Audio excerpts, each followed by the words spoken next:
penting diketahui, kena COVID jangan kita terlalu takut. Karena 80-90% orang kena COVID, dia akan sembuh dan nantinya membentuk kekebalan tubuh ya, sehingga nggak terkena lagi, kasus yang terkena lagi itu sangat sedikit. Tapi yang kita takutin itu orang kena COVID menjadi buruk keadaannya, yang diduga karena terjadi reaksi kimia yang disebut cytokine storm. Nah, dari penelitian-penelitian yang udah ada, ya dari kasus-kasus yang sudah terjadi di Cina dan di negara-negara lain, cytokine storm itu sebabnya apa?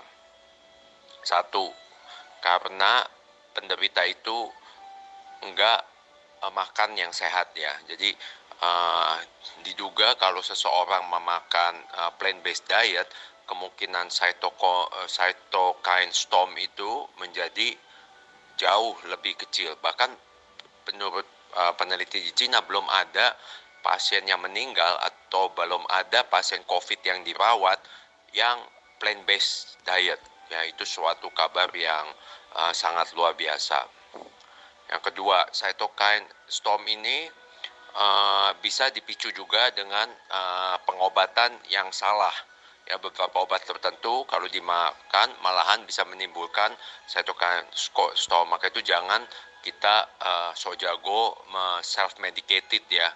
Kalau bukan dokter atau yang mengerti benar-benar, jangan coba-coba main beli obat online dan gitu coba obatin sendiri. Ketiga, kita pelajari kasus-kasus yang kematian ya, terutama yang ada di Indonesia. Kasus misalnya dokter muda bisa meninggal, kenapa? Saya pelajarin mereka panik ya. Panik, sama kecewa, sama sakit hati, dan segala macam lah. Pokoknya dalam kondisi yang kurang baik gitu. Karena ditolak mau ke rumah sakit, akhirnya meninggal paginya. Jadi kalau salah satu pencegahan cytokine storm itu, kita nggak boleh panik, nggak boleh marah, nggak boleh kecewa, nggak boleh sedih.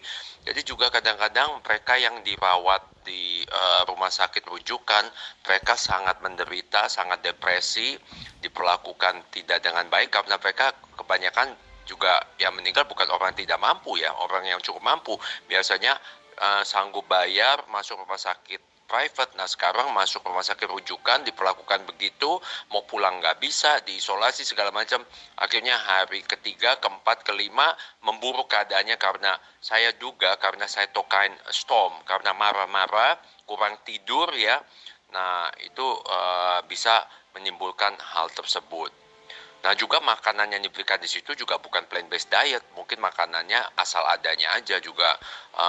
Mungkin kekurangan minum air juga ya, karena lagi keadaannya panik, sedih segala macam. Jadi penting sekali. Jadi saya nggak menganjurkan pasien kita kalau kasusnya masih ringan atau sedang, lebih baik di rumah aja lah, daripada nanti terjadi cytokine storm di rumah sakit rujukan.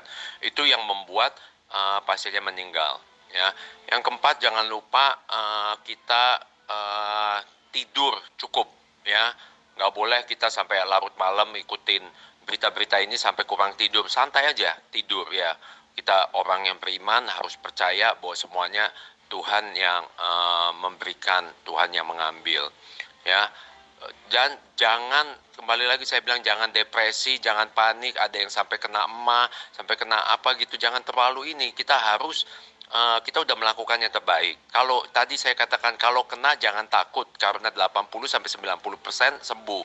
Yang kita takutkan adalah cytokine storm itu. Ya.